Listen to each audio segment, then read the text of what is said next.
Despite the tough stand, Putin said Russia remains open to dialogue.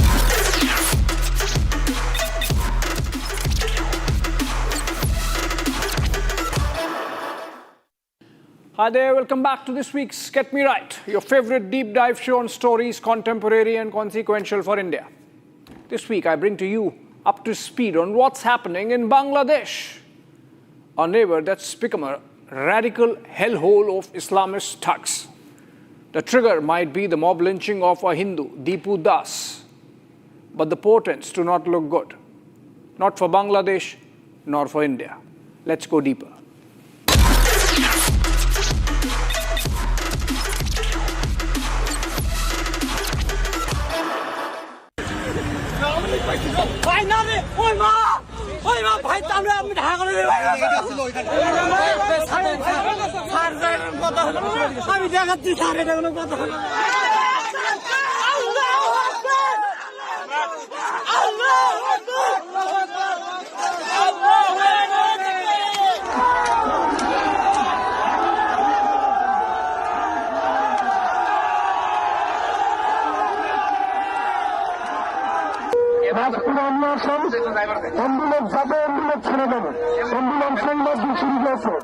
This video shows how Deepu Das was martyred to a lost cause.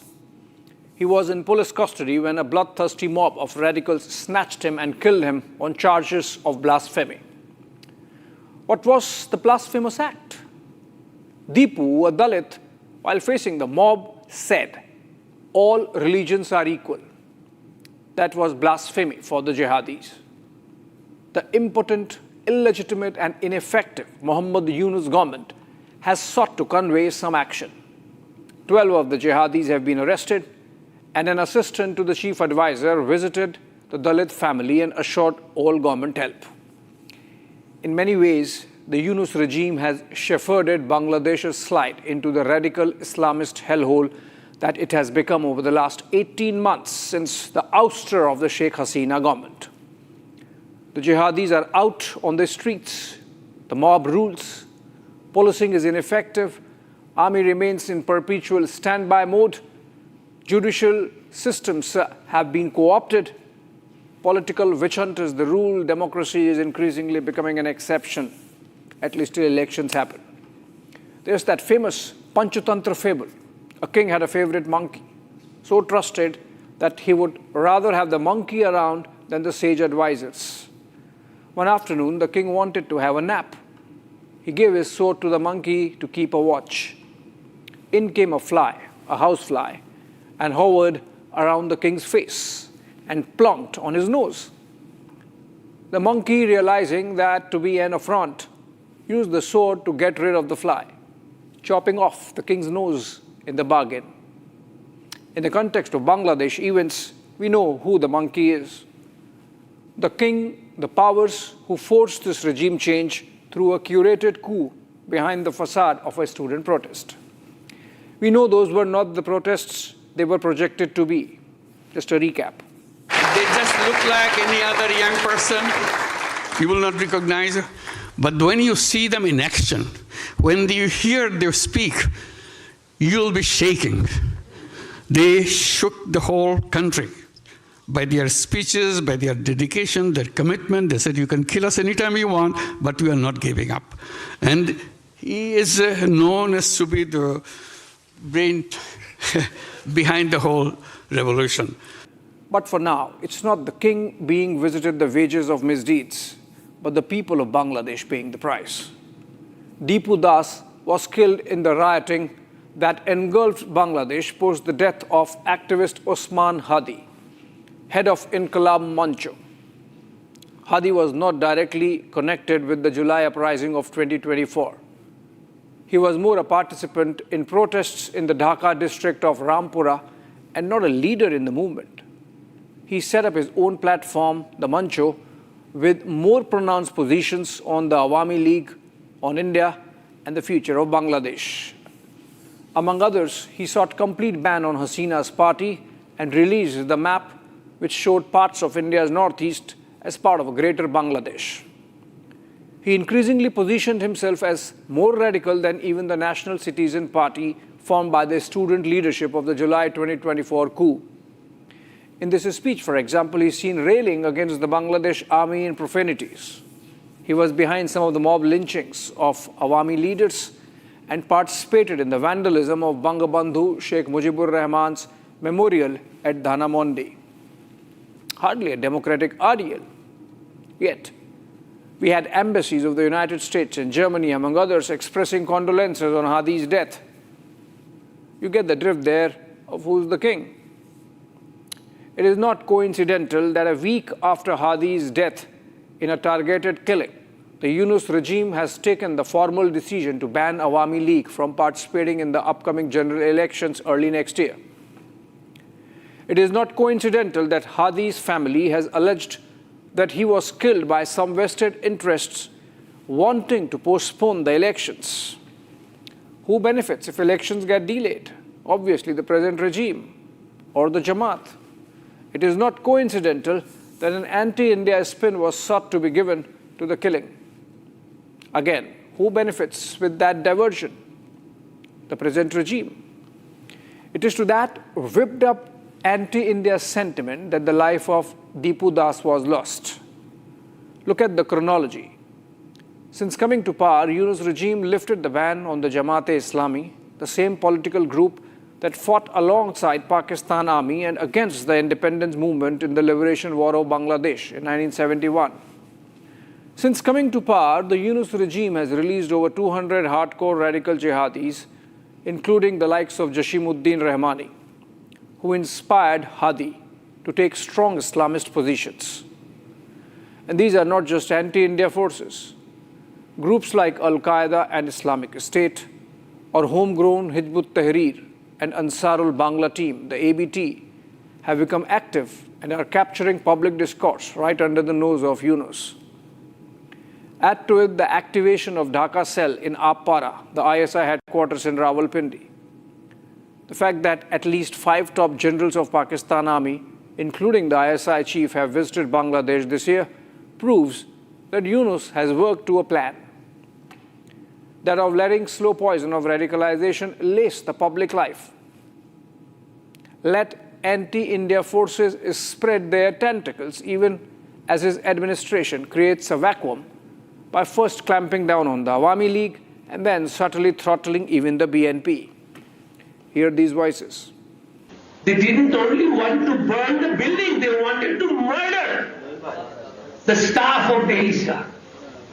So we have entered, এটা ফখরুল ভাই খুব সুন্দরভাবে বললেন, যে we have not only to just react, stand together, but we have to respond. We have entered into an era of murder. মত প্রকাশ তো অনেক দূর হয়ে গেছে, এখন বেঁচে থাকার অধিকারের ব্যাপারে শেষ। আপনারা এখানে, আপনাদের সঙ্গে আমরা আছি, আমাদের সঙ্গে আপনারা থাকবেন। ধন্যবাদ। This is Mahfouz Arnab, editor of Daily Star, a newspaper that fully backed the July uprising against Sheikh Hasina and supported Yunus' government. He now fears for his life and says murder rules Dhaka. Quote, they did not only want to burn the building, they wanted to murder the staff of Daily Star. We have entered an era of murder. Freedom of expression is a distant dream in Bangladesh. Now the fight to stay alive is there.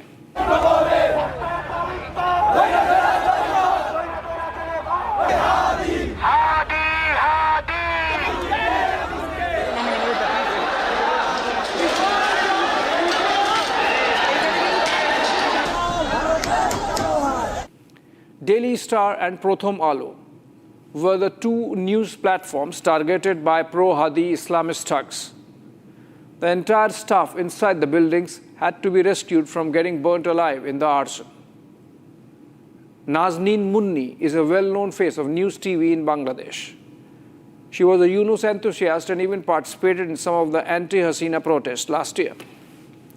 On Wednesday, in a Facebook status update, she wrote, using the name of the Metropolitan Committee of the Anti-Discrimination Movement, 7 to 8 people came to my office and threatened me, saying that if I did not quit my job, they will set my office on fire like Prothom Alo and the Daily Star.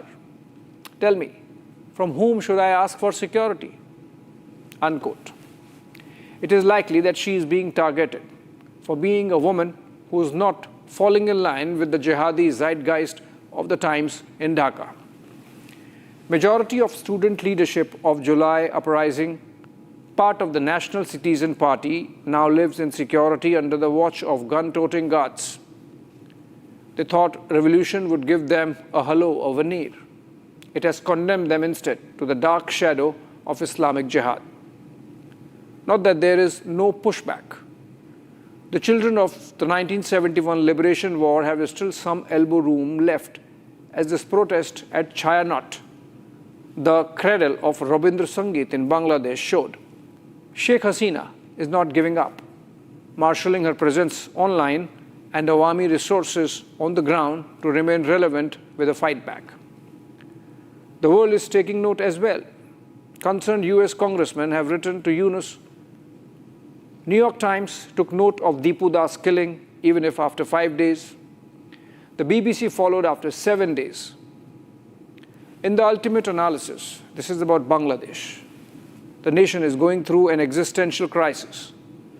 From the 1952 language movement to the 1971 Liberation War, until recently, the Bangladesh project was one based on language and culture, vis-a-vis Pakistan, which was based on religion. If Pakistan came up as the first Islamic country formed on the Kalma, remember, not even Saudi Arabia, Bangladesh was its antithesis, rooted in music, poetry, and language. If Pakistan was Islam, Bangladesh was perhaps Nazarul Islam. Under Yunus, that founding philosophy stands uprooted. That vision is now under siege as Islamist extremism moves from the fringes towards the center of national life. Such is the pressure that upon his arrival, Tariq Rahman, the son of Khaleda Zia and the BNP leader, announced that if his party comes to power, Bangladesh would be run as per the life of Prophet Muhammad. Did he announce a Sharia rule? Did he announce a caliphate? We don't know. What obtains of the minorities if Bangladesh becomes Riyasat-e Madina?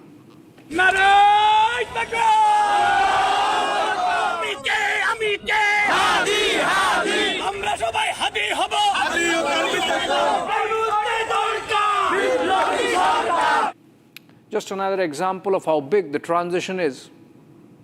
Even as the embers of Deepu Das lynching were burning, a Hindu rickshaw puller named Gopal Biswas was targeted in Dhaka on charges of being an Indian spy simply for the crime of wearing a spiritual wristband, the Kalawa, and chanting Jai Ma Durga. Wednesday saw Amrit Mondal getting killed by a mob in Rajbari district. This time the charge was extortion and not blasphemy. Who is behind all this?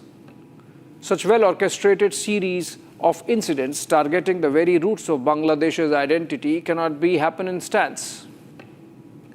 Deepu Das lynching is a continuity with targeting of Chayanot. Arson of Daily Star and Prathomalo is a continuity with vandalism of Dhanamondi. There's a toolkit, a playbook. Destabilize and bring down all symbols of Bangladesh that differentiated it from Pakistan. The Deepu Das lynching was copybook Tehreek-e-Labbaik pattern in Pakistan, where blasphemy accusations are weaponized routinely against minorities. Bangladesh is being nudged in that direction under the watchful gaze of Muhammad Yunus. The attack on Deepu Das or incarceration of Chinmay Prabhu of ISKCON is an assault on Bengali culture and identity. Islamists hid the syncretism that took Bangladesh out of Pakistan in 1971. They are working on a complete uprooting of the symbols that represent that syncretism. I remember interacting with some Hindu community members during the 2022 visit of Prime Minister Narendra Modi to Dhaka. Those in politics spoke of discrimination, and the commoners of outright fear and intimidation. A brother-sister duo I met at the Dhakeshwari temple left a lasting impression of what the state of affairs is like. The boy started crying while narrating how fearful they are of protecting their religious identity the moment I queried on the subject. And remember, this was still Hasina's Bangladesh. Since the Bangladesh uprising, the boy, let's name him Akash, has petitioned me twice if I can help evacuate the family to India. I, of course, cannot. But that gives you an idea of how bad the situation is on the ground for the Hindu community. From about 30% in 1941 before partition to about 8% now, it has been a downslide in both percentage and absolute terms for the Hindus in Bangladesh. One could say the situation is not as bad as Pakistan, where the Hindu population stands at around 2%, from 20% pre-partition. But then Pakistan was the reason why Bangladesh came into being, not the inspiration. I had a Bangladeshi citizen in my hostel back in the 1990s as part of a Government of India exchange program studying engineering on Indian taxpayer money. From those interactions and clubbed with the Dhaka visit, I could say that there's a psyche that makes Bangladeshis live in perpetual state of inferiority complex, so vis-a-vis India. Imagination of a greater Bangladesh by Hadi is an attempt to redeem, in some measure if not fully, the non-Hindu, non-India Bangladesh that the Bangladeshis fantasize. This general direction of radicalism and anti-India sentiment won't change come whichever dispensation in Dhaka, unfortunately. It might just vary in terms of its expression, sometimes muted, as in times of Awami, and at other times pronounced, as we have seen with BNP earlier or Yunus now. That brings me to the question, what are the options available to India? First, the things that have been done well. Despite providing a shelter on humanitarian grounds to Sheikh Hasina, we have kept our lines of communication open with other political forces in Dhaka beyond the Awami League. That includes the BNP. We have used carrot and stick to restrain the Yunus government from tilting completely against India. The carrot of visas and the stick of financial assistance through lines of credit mean the Yunus regime remains on the hook. But going beyond, this program has always maintained that Bangladesh needs some tough love. There was a report this week that New Delhi is exporting 50,000 tons of rice to Dhaka. At US $355 per ton, it's $40 cheaper than what Pakistan is supplying to Bangladesh at $395. Why be nicer than Pakistan, for God's sake? The establishment in Delhi seems hopeful of things changing post-elections. The Yunus regime is seen as an aberration which would die down with transition of power early next year. Maybe, maybe not.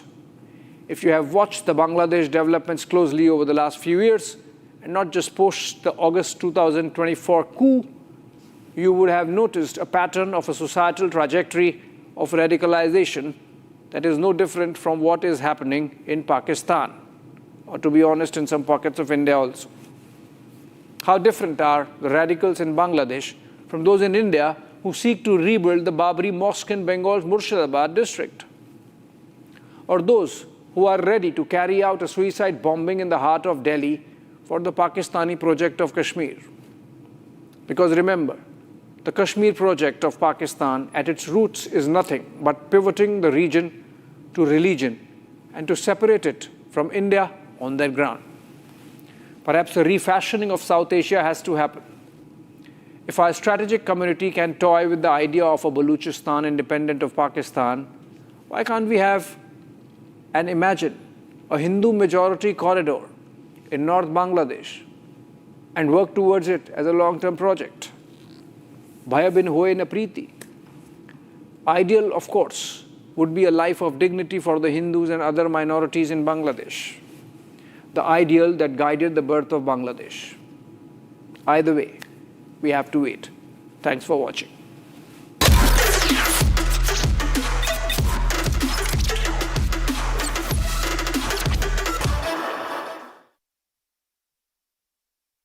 At 6 Stories at 6 this evening, we'll tell you about that on-camera admission by a Lashkar-e-Toiba terrorist, wherein he admits that the Shehbaz Sharif government does in fact listen to the senior commanders of the terrorist outfit. Not just that, we'll also tell you why Hindu groups mobilized today in Jammu protesting over the MBBS seats row. What is that controversy all about? And over internationally, we'll tell you about the latest temporary ceasefire deal, which seems to be an effect between Thailand and Cambodia as tensions seem to have cooled down. All this and a lot more coming up at 6 p.m. with me, Ayana Mitra.